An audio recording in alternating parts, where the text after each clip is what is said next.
പക്ഷെ പറഞ്ഞല്ലോ, എല്ലാ തീരുമാനങ്ങളും കണ്ണൂരിൽ നിന്നാണ് ഉണ്ടാവുന്നത്. പാർട്ടിയുടെ നേതൃത്വത്തിന്റെ ഘടന നോക്കൂ, എല്ലാം ഏതാണ്ട് കേന്ദ്രീകരിച്ചിരിക്കുന്നത് കണ്ണൂർ ജില്ലയിലാണ്.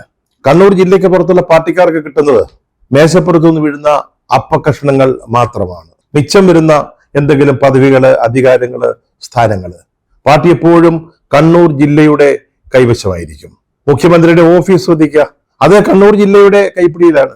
അവിടെ നിന്നുള്ള ആളുകളാണ് കാലാകാലങ്ങളിൽ പിണറായി വിജയന്റെ ഓഫീസിന് നേതൃത്വം കൊടുക്കുന്നത്. അവരറിയാതെ അദ്ദേഹത്തിന്റെ ഓഫീസിൽ ഒരു ഈച്ച പോലും ചലിക്കില്ല.